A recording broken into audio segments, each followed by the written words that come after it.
Before I start, I would just like to share a word of thanks to FASA. There we go. You know, when I first heard of the concept of this day about, well, last year sometime, I think, I wasn't sure that it would be successful. My wife, who's our clinical psychologist, who's sitting here, said to me, it will be successful. So that my mind then changed to it will be successful. And to be very honest, and I'm sure you agree, all the people sitting here, maybe we can give, in fact, the whole group who've organized this a bit of a hand. It is unique to have a whole team of people, both at a technological level and at a different practice level, being in one spot, sharing information and sharing with all of you. I've always been of the philosophy, although there's a lot of units in South Africa, we are really have one goal in mind, is that everyone who visits us one way or the other should have a baby. And I've done this for 30 years, so it's, and I know all my colleagues at different clinics, that's their sole goal. So although we are in inverted commas in competition, our goal is the same, as to help you all. So I was asked to talk about natural cycle and mild IVF. It is relatively simple, and I'm going to take you through it. It'll bring up some of the things that happen in IVF programs anyhow, and then there's plenty of time for questions. So the first thing is to understand is there's certain indications for IVF, and you don't have a choice in those. The top one is where you have tubal disease, and the tube could be blocked at the end of the tube,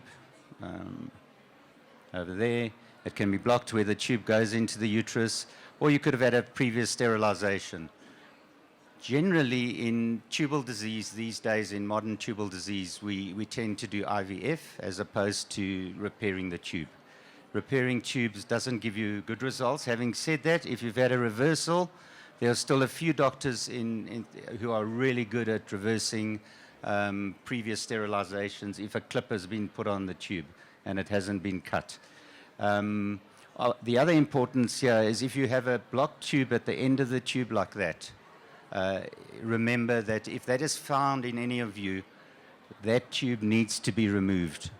So if you've got a blocked tube there, it fills up with fluid. That fluid goes down the fallopian tube and it actually kills off the embryo. So if any of you have that, the doctor will, or you're with a non-fertility specialist, it plays a role. And there's a group of women who've got one tube blocked on one side and a normal one the other side. And as soon as you remove that old damaged tube, you no longer get the killing of the embryo in the natural state, and they fall pregnant naturally. So it sounds terrible removing a tube, but a tube does nothing other than allow the egg to pop into it, and the egg sits at the end of the tube over there. The sperm then goes all the way up to that egg, fertilizes it, and it spends another 5 days going down, 5-6 days down into the uterus. And in IVF, when we do our transfers at MEDFEM, we always do day 5 transfers, and basically because that's the time that the little embryo would be in the tube. So tubal disease needs IVF. It's the absolute indication. If a male has very low sperm counts, where you cannot, it will not fertilize naturally, or if the sperm has problems with antibodies, where the male has developed antibodies, often related to trauma, playing cricket, being hurt on a bicycle, those things cause damage to the testes and could cause antibodies. That group of men, or if you have to go and get sperm from the testes, that group of men will have to undergo, the sperm will have to inject the sperm into the egg. It's an absolute indication. There is no other treatment other than using a donor, obviously, but if you're going to use that sperm, you have to do IVF. And then there's this group of patients, and you've just heard about polycystic ovaries, who have resistant polycystic ovaries. No matter what medication you give them, so you start off with oral treatment, and that doesn't work, and you go on to injectables, and you just can't get them to make 1 or 2 eggs. And the principle of our work is we're making one baby. That's the message. The two baby thing does happen in IVF. It happens because we put two embryos in some people. It's not the object, and there are higher risks with twins. We can manage those risks, but we definitely don't want more than two babies. And there's a group of patients that if they've got resistant polycystic ovaries, and the only way to get eggs from them is to actually have a lot of eggs. So in that group needs IVF. And the reason that's not an issue anymore, because we can up the dose, they can make 20 eggs, we take all the eggs out, and they're not going to have 20 babies. They're going to be controlled 1 or 2 babies. Okay. So the reason I'm bringing this up, and it'll come back to you just now, when there are absolute indications for IVF, the important thing there is that group of people, we mustn't judge the egg reserve in that group of people, because that lady hasn't had any chance of being pregnant. So we don't know the quality of the eggs in that group of people. So if someone's got a low egg reserve in this group, they can do well making 1 egg, because they might have a great 1 egg and it's never been tested. If you've had blocked tubes forever, if you've never ovulated, and you've got a husband who unfortunately has a low sperm count, you've never tested the quality of your eggs. So we see it as a very positive group, even if a woman has very low egg reserve. And that's part of the talk that we're doing today, mild and single egg IVF.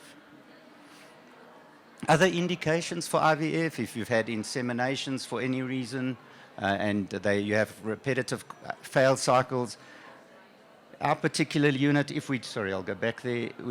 If we're doing IVF inseminations for whatever reason, and we go beyond 3 cycles, we have to have a very good reason to carry on. And in some patients we would, because you're starting to drop those rates. Endometriosis, again, you heard the talk earlier.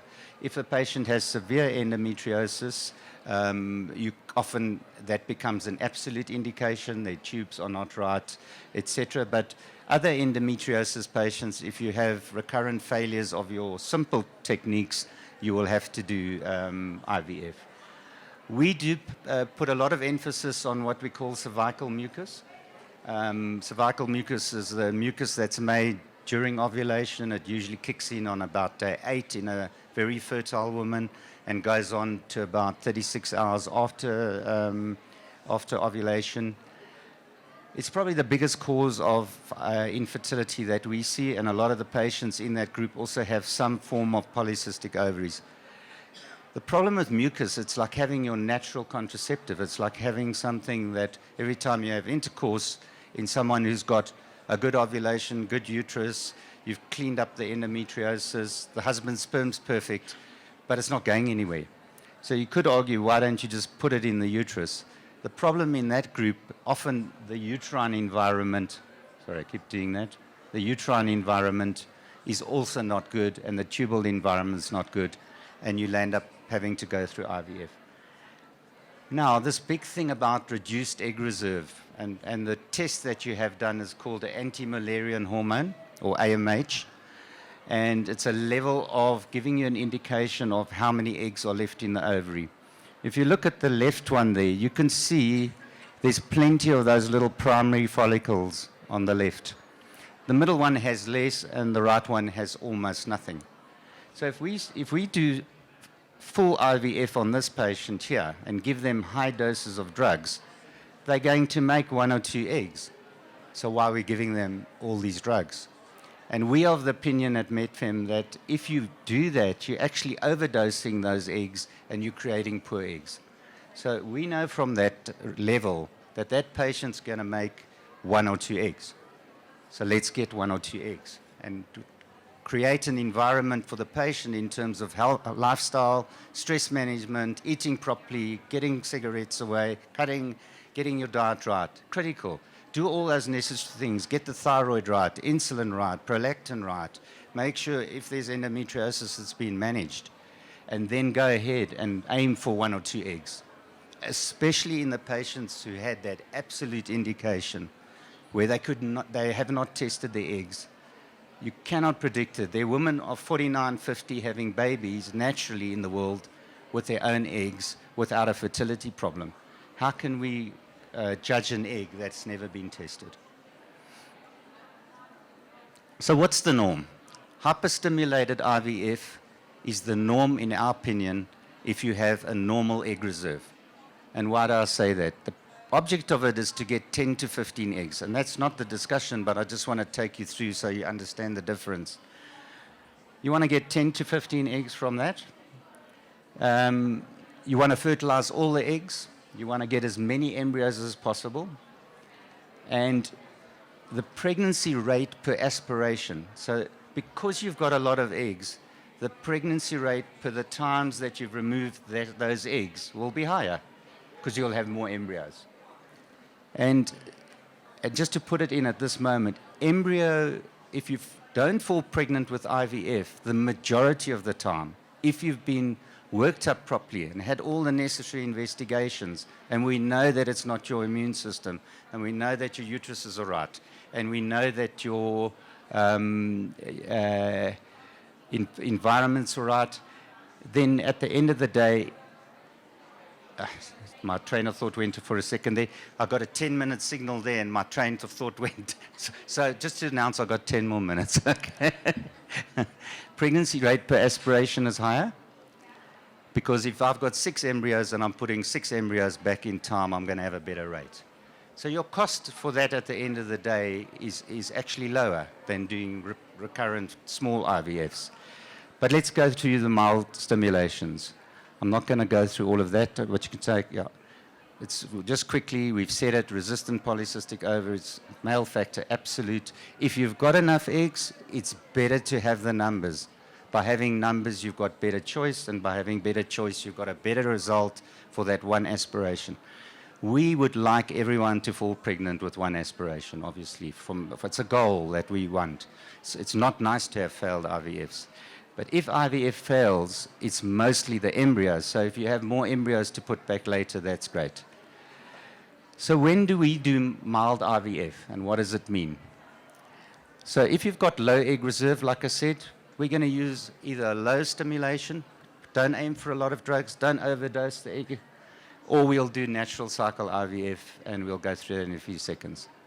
If you have a low number of follicles, if you go through a high dose stimulation and there's only 2 or 3 follicles, 4 follicles, and you get 1 egg, why are we using high doses? Cut the dose, don't overdose the egg, and you will get a better concentration of eggs.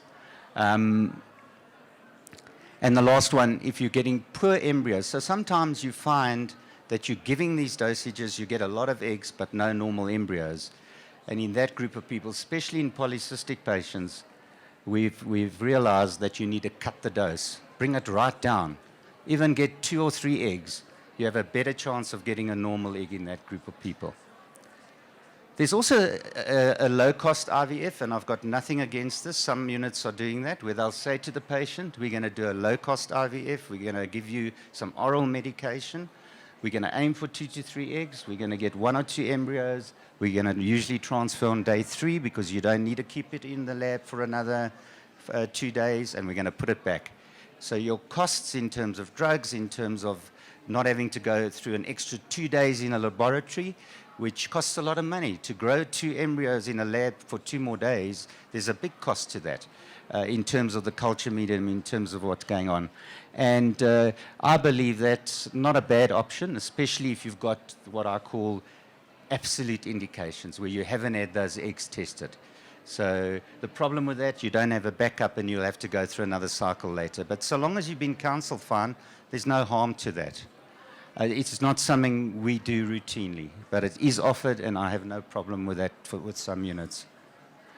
So what happens with mild dose? Well, effectively, we're just cutting the dose.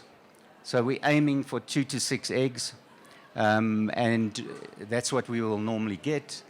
We know that we're not going to get numbers, we're trying to get quality, and at the end of the day, that group of patients actually do well. If you're using oral medication, if you begin getting oral medication, which is usually Fertimed or Clomid, and you have it for more than an extended period of 5 days, let's say it's used for 10 days. If Clomid's used for more than 5 days, then the embryos need to be frozen. And that's the only message there, because it messes up the lining of the uterus. Also, if you're using Clomid for more than 3 months, it needs to be you need to take a break. I'm not talking about this now. This is not for IVF. I'm just generally mentioning it. You need to take a break because it messes up the lining. So 3 months, you should take a break for a month. We tend not to use Clomid. We tend to use letrozole or Femara, but it is a drug that's used by doctors.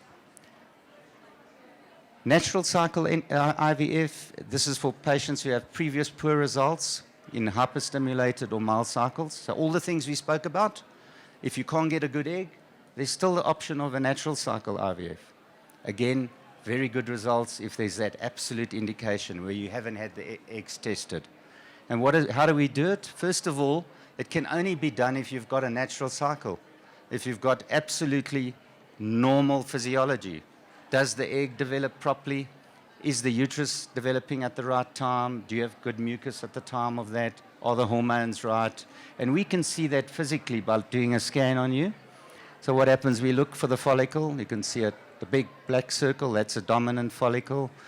We want a lining of the uterus that looks like that. That's called a triple line. It needs to look like that. It needs to be above 8 millimeters. We pay attention to mucus in the cervix. It's a very simple technique. You give them a trigger injection like any other IVF. They come in and see us about half an hour before the aspiration or egg retrieval.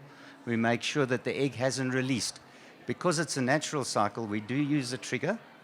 And the reason that trigger happens in all IVF is to release the eggs into the fluid. If you don't trigger, then it won't release, and we can't get our timing right. So we do give an injection, but they could release on their own. They could self-trigger a few hours before we give them the trigger. So we do the scan. If the egg's not there, we bring them back a month later. This kind of treatment works well for the right patients. And we've had a lot of babies in our time who've had natural cycle IVF for very good indications, and they've created their babies.